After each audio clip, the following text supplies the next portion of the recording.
Am I in the wrong for reuniting with my dying ex-girlfriend? I, 36 male, am married to a beautiful woman, 35 female, with whom I've been with for 15 years. She gave birth to our son 2 months ago. In total, we have 2 biological children, 13 female, 0 male, and 1 adopted child, 6 male together. And we are currently looking after 2 foster children, 14 male, 9 female. When I was 11, my best friend was a girl that I met in boarding school. I was a shy, sensitive kid who had an adverse home life and didn't get along well with my classmates, so she was the first friend I ever made. I had a crush on her for a few years, and we even briefly dated when we were 15, but we never considered it anything serious. Throughout high school, we were inseparable, but after graduating, I got accepted to a college in the US and had to move away. We promised to keep in contact, but ended up drifting apart and losing touch. Recently, she messaged me out of the blue and told me that she had terminal leukemia and only had a few months left to live. She wants to reconnect with me, and I suggested I come visit her in the last months of her life. When I brought this up to my wife, she was very opposed to the idea and told me that I was acting impulsively. She doesn't want me visiting an ex-girlfriend while she's stuck at home with the kids.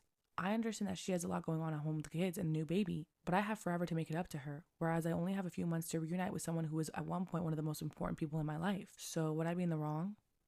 Am I in the wrong for divorcing my wife because our sex life will never be what it used to be? When my wife was pregnant, her libido dropped. I searched around on the internet about it, and apparently it's very common in case of pregnancy and postpartum period, so I didn't push it any further. Then she gave birth and no sex.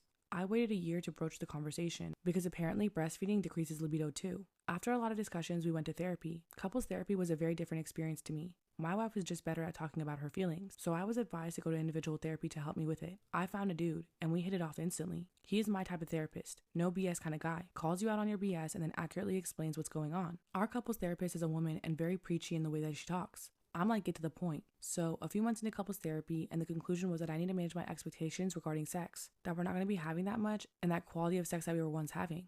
So I asked my therapist if I have to manage my expectations, and he said not really, if I don't wanna. He said that there's nothing wrong with having expectations, and if my wife can't meet them, she can't meet them. What I can't do is agree to compromise and then hold it against her head. I thought about it, and I have decided that compromise on sex is not for me. I don't want to be in a relationship that's not sexually satisfactory. I've given 2 years to this relationship, I'm not willing to give more. And it seems like the couples therapist and my wife are trying to make me be okay with subpar sex life. So I communicated in therapy, and the therapist's response was basically, yes, she's doing what I think she's doing, but I should see it in a positive light because she knows what she's doing and I don't. I told him that the divorce is a good situation here because I'll never be one to manage my expectations. And I told her I'm not willing to give you more money and whether she would do it for free. She didn't say anything, and I just smiled and walked away. I ended our couples therapy and asked my wife for a divorce. My wife is not happy about it and now wants to work on our relationship. But a relationship without a very good sex life is not a good goal worth fighting for me. She said that she'll work towards it. I said do it then.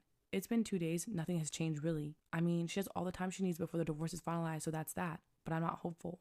I'm giving more to this relationship than I'm getting back from it. It's not sustainable. I think divorce is best for both of us. Am I in the wrong? My husband has known about my affair. How can I save our marriage? I've been together with my husband since sophomore year of college. I'm 29 and he's 28. We got married 5 years ago. It's been amazing, but I kind of miss being young. A couple of times a week after work, I go to the same bar when I don't want to sit in traffic. There's a guy that I would run into there, and it went from friendship to harmless flirting. Next thing you know, I found myself having an affair. The thing is, I love my husband, and this guy was a younger version of my husband, making me feel young.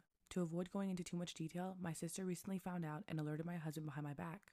My sister told me that she told my husband, and he told her that he already knows and cried to her. I didn't believe her and thought that she was just saying that because she wanted me to tell him when she found out. However, she knew something that I didn't tell her. I've been begging my husband for us to start trying for a kid, but he's been unequivocal in saying that it's not the right time, despite our previous discussions about having kids at 28. My baby fever is high.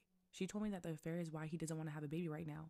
I never told her about him not wanting to have a baby right now. This prompted me to investigate, and I started digging into his phone, snooping with his password. He found out months ago, and it caused him to be depressed. He's talking about it with his friend. She keeps telling him that he should leave, and at first, he was hesitant, saying he's going to try to remind me of why I married him. She told him to just leave, and that he can stay with her and her wife in the guest bedroom. In one of the texts, he said that he's been checked out and is sending apartment listings. This all makes sense because in the beginning of the affair, he was being extra nice. We went on a trip when he was trying to remind me of why I married him. A few weeks ago, he seemed to start acting completely different. I feel horrible. I had no idea that he would ever find out. I blocked my affair partner on everything and I'm ready to save my marriage.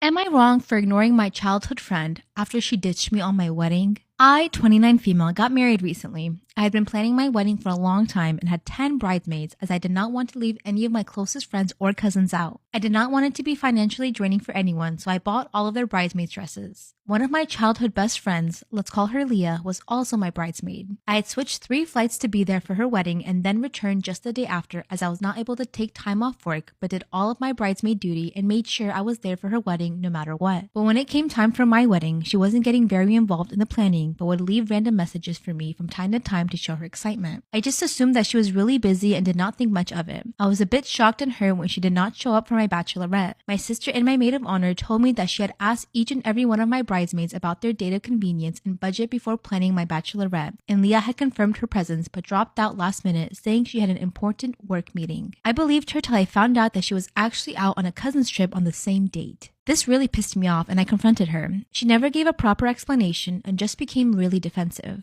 I left the matter there as I did not want to ruin my wedding and chose to give her the benefit of the doubt. I had a grand music night a day before my wedding. She was there for it and everything seemed normal. The next day in the morning when I called all my bridesmaids to my room for the final bridal entry practice, I found out that Leah had already left because she needed to attend another wedding. I was very upset. I was anyway in the bridal mode and it really affected my mood. I also had to make some last minute changes to the bridal entry. Later when I confronted her after the wedding, she wasn't apologetic at all. She simply told me that she also had to attend her husband's cousin's wedding and since she was already there for one wedding related event, it shouldn't be a big deal that she missed my actual wedding since I would anyway be busy on the day of my wedding and wouldn't get time to interact with anyone. I asked her why she did not tell me this earlier. I wouldn't have bought her the bridesmaid dress and wouldn't have planned things keeping her in mind. She said that she did not want to upset me and thought it's best if she leaves without telling anyone so that she is not emotionally manipulated into staying. Since then, I have been avoiding her. I had a lot of love for her, but I just feel so betrayed that all of the love seems to have evaporated. Some people think that I'm being petty and I should just forgive her. So, am I wrong? Am I wrong for disappearing for a night after my husband ambushed me with an unwelcome surprise? I, 29 female, am no contact with my father. We had a really good relationship when I was a kid, but he cheated on my mother, who already had some mental health issues, and was caught in a pretty damning way. The aftermath was horrible and deeply traumatic. Let's just leave it at that. I had just started college at the time, and basically my whole life fell apart within a week. My father tried to justify it, and I told him that the options were A, immediately break up with the woman he cheated with and go to therapy with me to find out if I could ever forgive him, or B, get out of my life. He picked A, but didn't actually break up with her. I found out because I expected that and that she sucked at covering her tracks, so I haven't spoken to him in a decade and he's essentially dead to me. I miss the dad I had in childhood sometimes, but otherwise I don't regret cutting him off. My older brothers also cut him off shortly after, although one is back to low contact to a degree. My husband comes from a very different kind of family, and the whole situation is mind-blowing for him, largely because his parents are lovely and would never do something like this. He can't imagine things being so bad that you would never just speak to your parent again. We've talked about it a couple of times in the past, and he asked if I would ever reach back out, for closure if nothing else. I said, over my dead body, so I thought he understood. A couple of weeks ago, he asked me to meet him for dinner after work, which we do occasionally. We had just sat down and talked for a minute when my husband said that he had a surprise for me. A minute later, my father walks up to the table. I immediately got up and walked out. They followed me, but I got in my car and left before they could catch up. My phone started ringing, so I just turned it off. I checked into a hotel and set up my work laptop and spent the rest of the evening working because that helps when I'm upset. I didn't turn my phone back on until the next morning and saw I had over 50 missed calls and a bunch of texts and DMs from people trying to contact me. My husband has apologized profusely for the whole thing. Evidently, my father reached out to him some time back and he thought I would change my mind after hearing what he had to say. He was furious with me for just completely disappearing though, because he thought something terrible had happened to me or that I had left him. I told him it served him right for going behind my back and tricking me, but the mutual friends he reached out to see if they had heard from me think I overreacted and I should have let him know that I was safe.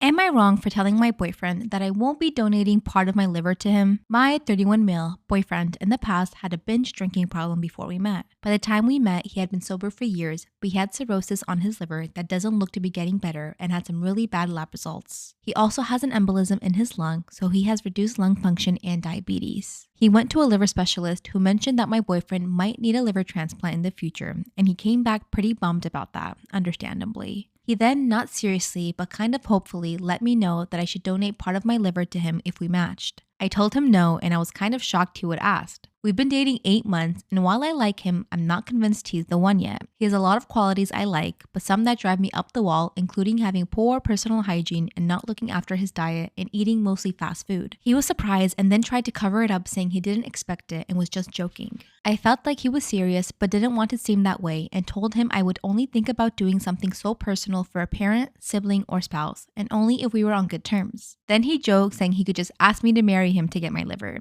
And I told him, now that he's mentioned it, it would make any marriage proposal seem disingenuous, so I wouldn't get matched to see if I was a candidate beforehand. He got serious and told me that the liver isn't a big transplant and I would still be able to keep part of my liver. I told him it doesn't matter that the liver regenerates. I wouldn't even think about doing it for just a boyfriend. He got offended and said he would do it for me if the situation was reversed, and I said the problem is the situation isn't reversed, so I'm not convinced he would just because he's spouting platitudes. He got really angry and stormed out and hasn't been back in hours. So, am I the asshole for being overly honest with him that I wouldn't donate any liver for him?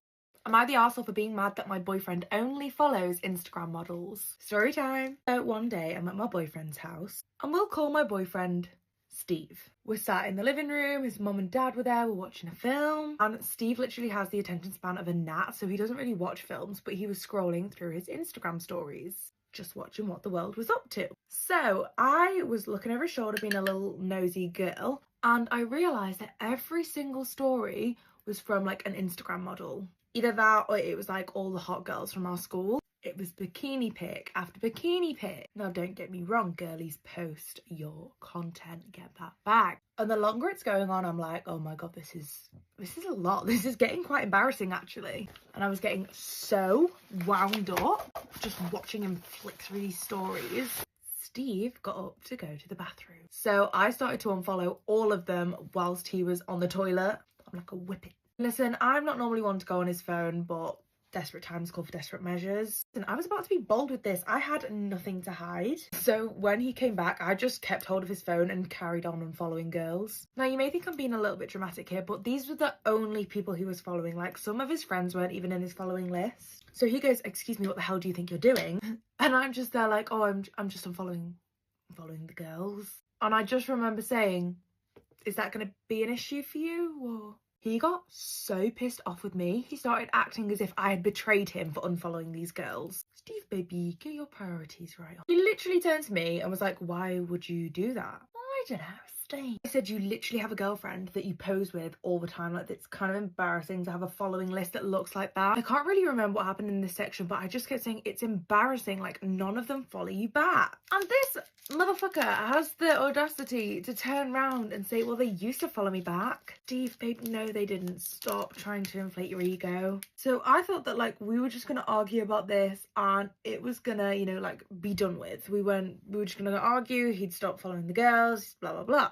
So this next bit left me in literal disbelief. This man takes his phone back off me and asks me if he can follow them back. What do you mean? Please bear in mind that I had just unfollowed them all. Honestly, the audacity is kind of admirable though. Like, imagine him wanting to follow these girls back so badly that he's now asking for my permission. So I say to him like, oh my god, of course you can follow them back. Like, that's not an issue at all. He's like, oh, really? Thank you. But if you do that, I will literally get on a train and go home right now.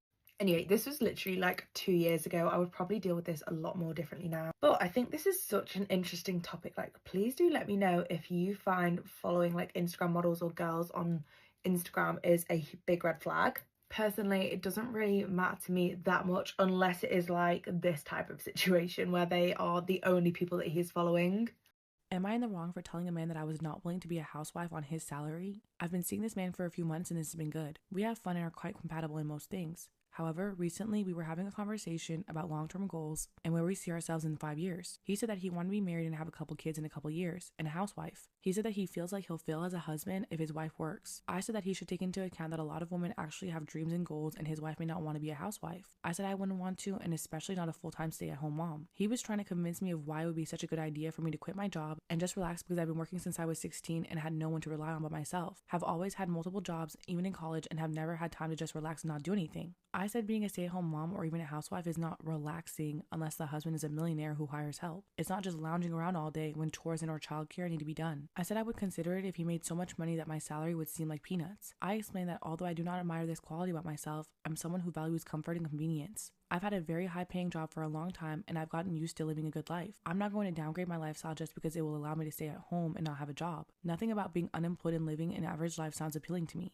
I like being able to afford the lifestyle that I've dreamt of having as a child growing up in poverty, and I'm not going to allow myself to downgrade for something that isn't a good enough reason to me. We live in the UK. I work for a foreign company, so they pay me a lot more than the standard salary here, but he earns about $35,000 a year. He believes that he can comfortably have a housewife with that salary. I said maybe he can, but that housewife will not be me. We would not be able to live a good life on his salary, and I would not be happy. If we both worked and combined our income, we could have a really good life instead of living an average life on his salary alone. He wasn't speaking to me much in the days after that conversation, and I understood. He probably didn't think that we were all that compatible. However, he called me yesterday and got into a 15-minute rant about how I went out of my way to make him feel like shit and worthless by pointing out that I make more than him and I wouldn't want to be a housewife on his salary. I said that I was being honest about what I wanted and I shouldn't have to lie about these things. I said we should both be glad that we had the conversation and realize that we aren't as compatible as we thought, so we don't waste each other's time. He called me shallow and rude for this. I don't really think that I said anything outrageous, but sometimes being too blunt does make me look rude and mean. So, am I in the wrong?